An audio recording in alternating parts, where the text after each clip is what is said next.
It's another edition of Time About the Movies, and today we're taking a look at the two films of July 8th, 2005. And on today's show, we have the Fantastic Four making their official big screen debut. Of course, they had a movie in 1994 that was completed, but never released. And we finally get to see them on the big screen. How does it fare out? We'll talk about that one, and we'll also talk about Jennifer Connelly starring in the horror film Where Water is Trying to Kill Her. I think that pretty much should tell you everything about that movie in particular, but we'll get to that one in a little bit. Let's talk about the biggest new release of the weekend, which is Fantastic Four.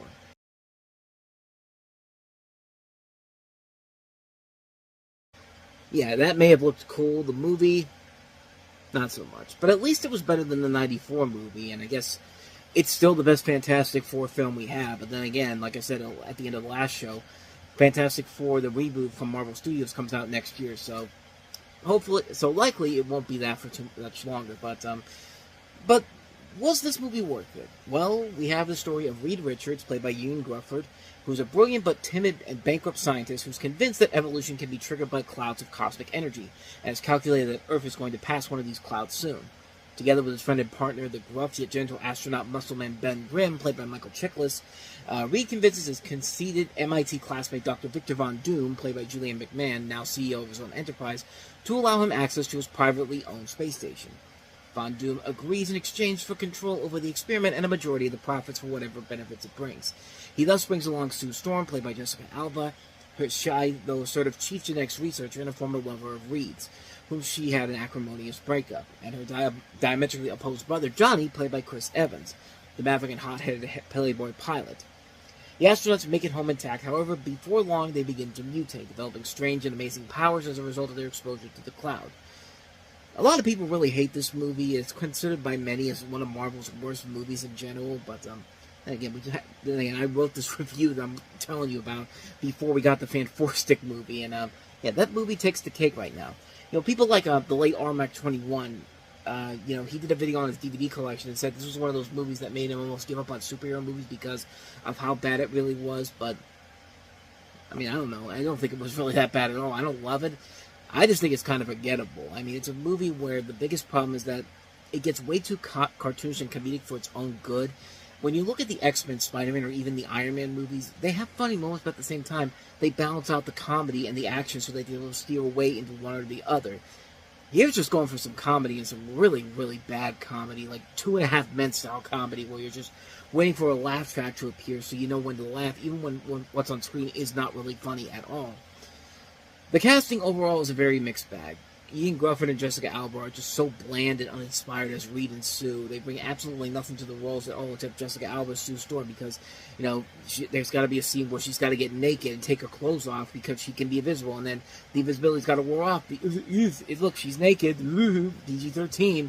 Like, that's the only reason that she's in this movie, pretty much. In the second film, too, because they do it in that. And that got a PG rating, too, which is baffling to me, but, Julian McMahon, playing Von Doom, he's a lame superhero who really has no evil plan on him, just to destroy the Fantastic Four. Like, at least Willem Dafoe's Norman Osborn in the Spider-Man movies was completely over the top, and the fact that Dafoe's over-the-top performance made it somewhat watchable. At least he was trying. Doom in this movie is so lazily done, and so Saturday morning cartoonish. You can't take this guy seriously at all. And with a name like Von Doom, you pretty much have set his future up in the long run. Like, I don't think I'm going to go to a bakery and see something called Von Doom's Bakery and be like, yeah, this seems on the nose. I'll go inside and see what he's got in there. Some diabolical shit's going on in there. But, on the plus side, I thought Chris Evans and Michael Chiklis were the best things in the movie. Johnny Storm and The Thing.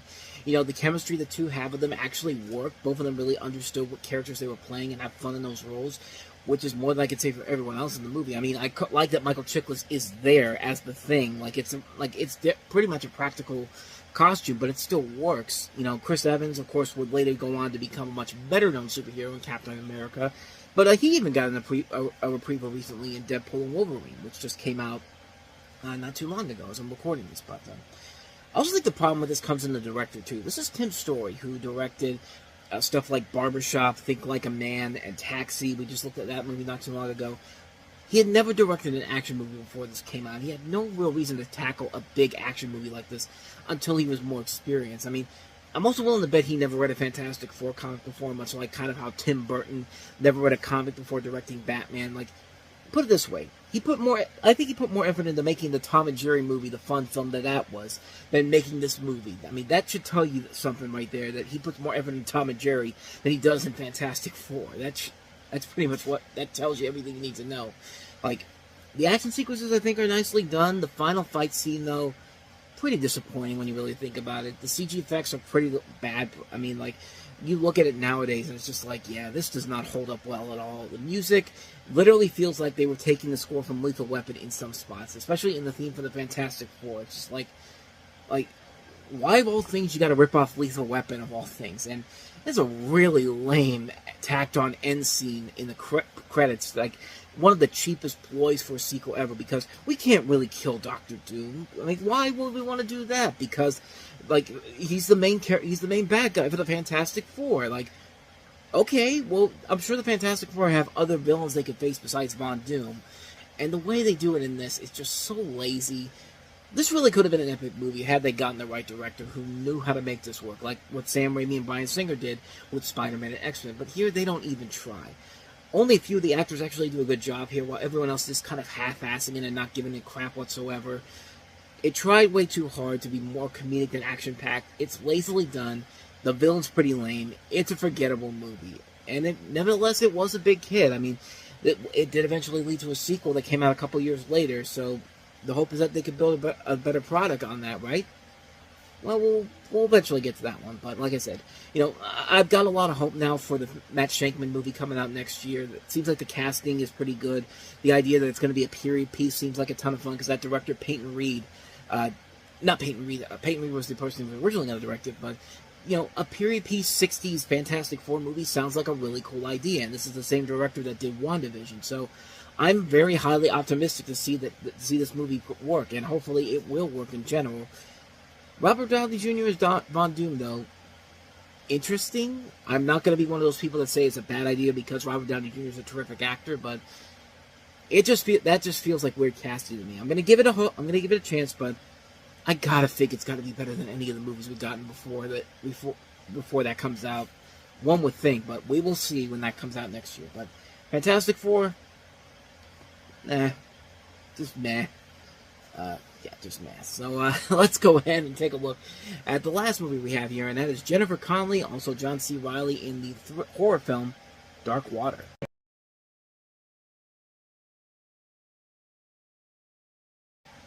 Yeah, I think you could see the major problem with the movie right from the get-go.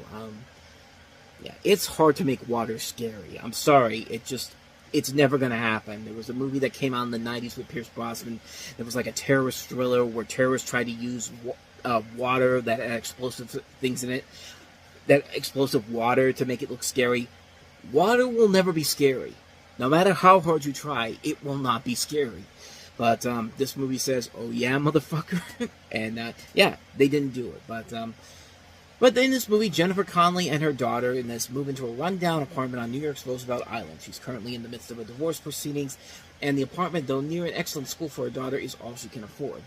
From the time she arrives, there are mysterious occurrences, and there's a constant drip from the ceiling in the only bedroom. There's also noises coming from the apartment directly above her, as though it would appear to be vacant. Is the apartment haunted, or is there a simpler explanation?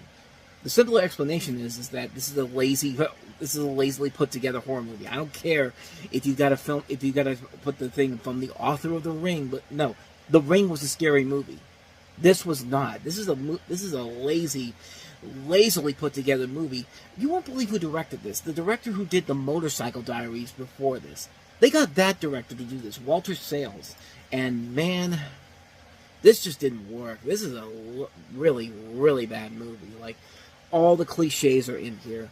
The atmosphere might be there, but there's no good scares to really save it. Like, this is a movie that's just so boring, so pretentious, so lazy. Like, you can't even get scared by it because you're just so bored by it. It's just like, come on, get to the point already. It's just like, it's not worth it in the end. And the movie just, these people are way too good to be in this movie. Jennifer Connelly, John C. Reilly, Tim Roth, Pete Postlethwaite, Cameron Manheim, Dougray Scott. All great talents who could be in a better movie than this. They are in better movies than this. And you could just tell where it's going right from the get-go. It doesn't have, it's not scary whatsoever. It's a lazy film. Like, yeah, it's got the atmosphere, but unfortunately, if there's no payoff, then it's not worth it. It really is not worth it in the end. And yeah, this definitely isn't worth it whatsoever. And it's just like, it's a bad movie. It's a really, really bad film. Not much more to say about it, but yeah, water isn't scary. I'm sorry, water isn't scary whatsoever. This is not scary. I know this is Diet Pepsi, but just pretend it's water, okay? It's not. It's such a bad joke. I'm coughing it out of me. But the point I'm trying to make here is that water is not scary. So, yeah, that's pretty much all I got to say about that one. Dark Water. And so with that said, we wrap up another edition of Time About the Movies. And the next time we meet, we'll take a look at 2 more movies, including Tim Burton's version of Willy Wonka and the Chocolate Factory, Charlie and the Chocolate Factory, starring Johnny Depp as Michael Jackson. I'm sorry, Willy Wonka. Let's get that out of the way now, because we're going to be talking about how Johnny Depp looks like Michael Jackson in this. But we'll get into that one. But is it as bad as you would think?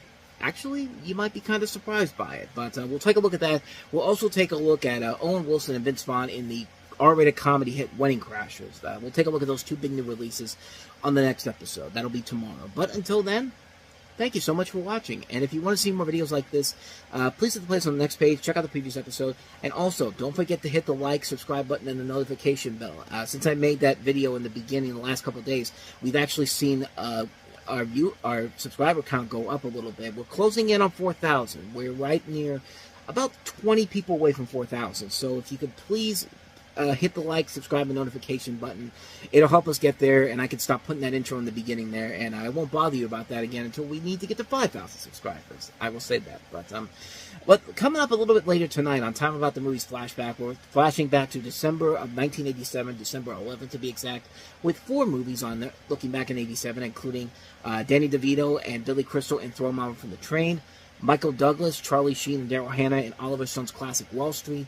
Steven Spielberg's Empire of the Sun, featuring a young Christian Bale, and also Cold Steel. We'll take a look at those 4 movies on Time About the Movies Flashback, which will be coming up next, right after I post this up. So stick around. We will be right back.